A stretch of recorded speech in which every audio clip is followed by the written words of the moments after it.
ಕಬೀರದಾಸರು ಒಂದು ಮಾತು ಹೇಳ್ತಾರೆ ಬಂಧುಗಳೇ, ರಾಮ ಸಮಾನ ನಾಮ ನಹಿ, ಶಿವ ಸಮಾನ ದಾತ ನಹಿ, ಜೂಟ ಸಮಾನ ಪಾಪ ನಹಿ, ಕಾಶಿ ಸಮಾನ ಕ್ಷೇತ್ರ ನಹಿ, ಮಾತೃ ಸಮಾನ ದೈವ ನಹಿ. ತಾಯಿ ಆದವಳು ಮಕ್ಕಳಿಗೆ ಕೆಡಕು ಬಯಸೋದಿಲ್ಲ. ಏನೋ ಕೆಲವು ಸಲ ಸಿಟ್ಟಲ್ಲಿ ಒಂದು ಮಾತು ಹೇಳ್ಬೋದು ಅಷ್ಟೇ, ಹಾಳಾಗೋಗು ಅನ್ಬೋದು. ಆದರೆ ಅಂತರಂಗದಿಂದ ಹೇಳೋದಿಲ್ಲ ತಾಯಿ, ಯಾವ ತಾಯಿನೂ ನನ್ನ ಮಕ್ಕಳು ಹಾಳಾಗೋಗ್ಲಿ ನಾಶವಾಗಲಿ ಅಂತ. ಕೆಲವು ಸಲ ಮಕ್ಕಳು ಅಷ್ಟು ನೋವು ಕೊಟ್ಬಿಡ್ತಾರೆ ತಾಯಿದಿರಿಗೆ. ನೋಡಿ, ಒಂದು ಚೀನಾ ದೇಶದ ಒಂದು ಕತೆ ಇದೆ. ಚೀನಾ ದೇಶದಲ್ಲಿ ಒಂದು ಪುಟ್ಟ ಹಳ್ಳಿ ಇತ್ತು. ಅಲ್ಲಿ ಕಡು ಬಡ ಕುಟುಂಬ. ವಯಸ್ಸಾದ ಮುದುಕಿ 90 ವರ್ಷದೊಳೊಬ್ಬಳು, ಅವಳ ಮಗ ಸೊಸೆ, 4 ಜನ ಅವ್ರಿಗೆ ಮಕ್ಕಳು. ಅವನೊಬ್ಬನೇ ದುಡಿತಾನೆ. ಎಷ್ಟು ದುಡಿದ್ರೂ ಸಾಲ್ತಿಲ್ಲ, ಮಕ್ಕಳಿಗೆ ಅನ್ನ ಸಾಲ್ತಿಲ್ಲ, ಹಾಲು ಸಾಲ್ತಿಲ್ಲ. ಕೊನೆಗೆ ಆ ಹೆಂಡತಿ ಹೇಳ್ಕೊಟ್ಲಂತೆ ಗಂಡನಿಗೆ, ನಿಮ್ಮ ತಾಯಿ ಒಬ್ಬಳಿಲ್ಲ ಅಂದಿದ್ರೆ ನೀ ತರೋ ದುಡಿಮೆ ನಮಗೆ ಸಾಕಾಯ್ತಿತ್ತು.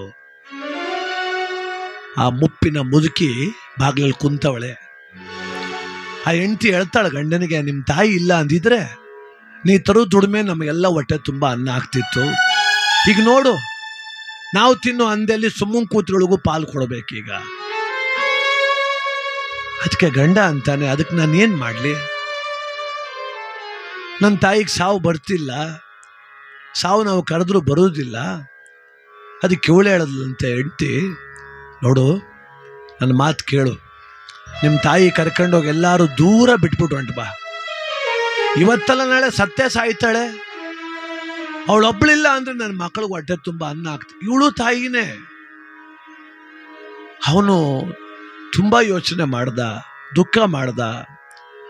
ಒಂದು ಕಡೆ ಎತ್ತ ತಾಯಿ, ಅವಳನ್ನು ದೂರ ಬಿಡೋದು ಹೆಂಗೆ? ಇನ್ನೊಂದು ಕಡೆ ಎಷ್ಟು ದುಡಿದ್ರೂ ಮಕ್ಕಳಿಗೆ ಅನ್ನ ಇಲ್ಲ, ಇವ್ರು ಸಾಕೋದು ಹೆಂಗೆ?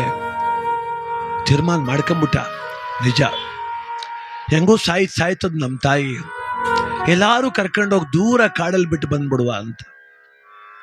ಒಂದು ದಿವಸ ತಾಯಿ ಮುಂದೆ ಕುಂತು ಕೇಳ್ತಾನಮ್ಮ, ನಾನು ನಿನ್ನ ಅಲ್ಲೊಂದು ಬೌದ್ಧ ಸ್ತೂಪ ಇದೆ, ಚೈನಾ ದೇಶದಲ್ಲಿ ಅತಿ ಹೆಚ್ಚು ಪೂಜೆ ಮಾಡೋದು ಬುದ್ಧನನ್ನು, ಅಲ್ಲಿ ಕರ್ಕೊಂಡು ಹೋಗ್ತೀನಿ, ಬರ್ತೀಯ? ಅಜ್ಜಿಗೆ ಸರಿಯಾಗಿ ಕಣ್ಣು ಕಾಣಲ್ಲ, ನಾನು ಹೆಂಗೆ ಕರ್ಕೊಂಡು ಹೋಗ್ತೀಯಪ್ಪ ಅಂದ್ಲು. ಒಂದು ಬುಟ್ಟಿಲಿ ಕೂತ್ಕೋ, ತಲೆ ಮೇಲೆ ಹೊತ್ಕೊಂಡು ಹೋಗ್ತೀನಿ, ಅಲ್ಲಿಗೆ ಹೋದ್ರೆ ನಿನಗೆ ಭಗವಂತನ ಆಶೀರ್ವಾದ ಸಿಗ್ತದೆ. ಆಯ್ತು ಮಗನೇ, ಆಯ್ತು ಹೋಗುವ. ಯಾವಾಗ ಹೋಗುವ? ನಾಳೆ ಬೆಳಿಗ್ಗೆನೆ ಮುಂಜಾನೆ 4 ಗಂಟೆಗೆ ಹೊರಟು ಬಿಡುವ. ಆಯ್ತು.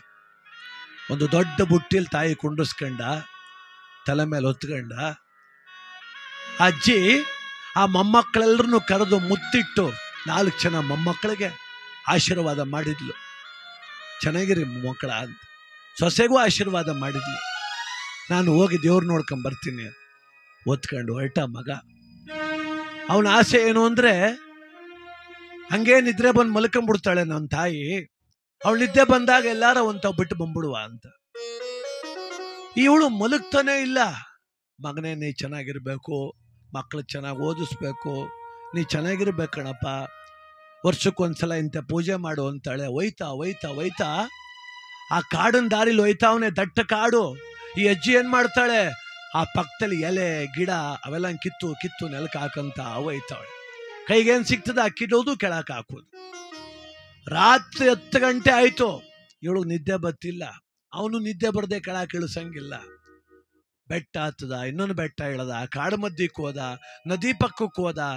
ಈ ಅಜ್ಜಿ ಮನಗ್ತಾನೆ ಇಲ್ಲ. ಹೆಂಗ್ ಕೆಳಕ್ ಬಿಡೋದು ಇವಳನ್ನ?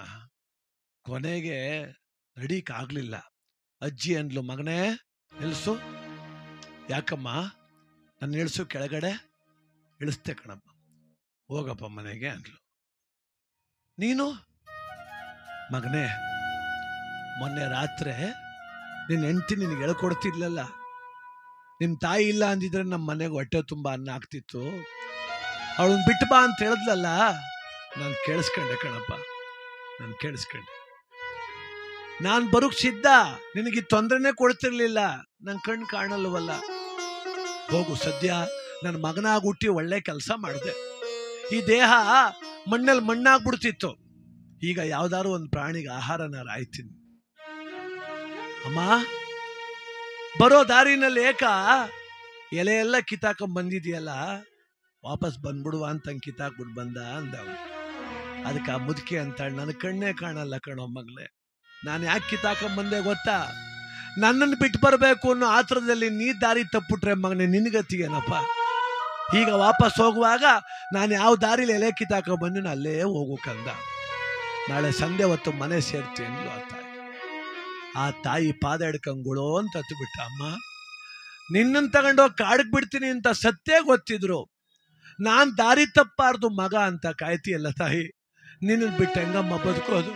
ಬಾ ಅಮ್ಮ, ನನಗೊಂದು ತುತ್ತು ಕಡಿಮೆ ಆದ್ರೂ ಸರಿಯೇ, ಕಟ್ಟ ಕಡೆವರೆಗೂ ನಿನ್ನನ್ನು ಸಾಕ್ತೀನಿ ಅಂತ ವಾಪಸ್ ಮನೆ ಕರ್ಕೊಂಬಂದ. ತಾಯಿ ಹೃದಯ ಅದು. ನನ್ನ ಮಗ ಕರ್ಕೋ ಕಾಡಕ್ ಬಿಡ್ತಾನೆ ಅಂತ ಆ ತಾಯಿ ಅಳ್ಳಿಲ್ಲ. ನನ್ನ ಮಗ ದಾರಿ ತಪ್ಪಿಡ್ತಾನೆ ಅಂತ ದಾರಿ ಗೊತ್ತಾಗ್ಲಿ ಅಂತ ರಸ್ತೆಲೇ ಎಲೆ ಕಿತ್ತು ನೆಲಕ್ಕೆ ಹಾಕಿಲ್ಲಮ್ಮ. ಅದಕ್ಕೆ ಮನುಷ್ಯನ ಜೀವನದಲ್ಲಿ ಕಟ್ಟ ಕಡೆವರೆಗೂ ಕೂಡ ಮಕ್ಕಳ ಯಶಸ್ಸು, ಶ್ರೇಯಸ್ಸು, ಅಭಿವೃದ್ಧಿ ಬಯಸೋ ಏಕೈಕ ಜೀವ ಅದು ತಾಯಿ ಜೀವ. ಈ ಜಗತ್ತಲ್ಲಿ ಯಾವ ದ್ರೋಹನಾರು ಮಾಡಿ ಏನೋ ಮಾಡ್ಬೋದೇನೋ, ಆದ್ರೆ ಮಾತೃದ್ರೋಹ ಮಾಡಿ, ಪಿತೃದ್ರೋಹ ಮಾಡಿ, ಗುರುದ್ರೋಹ ಮಾಡಿ ಯಾರೂ ಬದುಕಿಲ್ಲ. ಅದಕ್ಕೆ ಎಚ್ಚರವಾಗಿರೋಣ, ಎಚ್ಚರಿಕೆಯಿಂದ ಬದುಕೋಣ.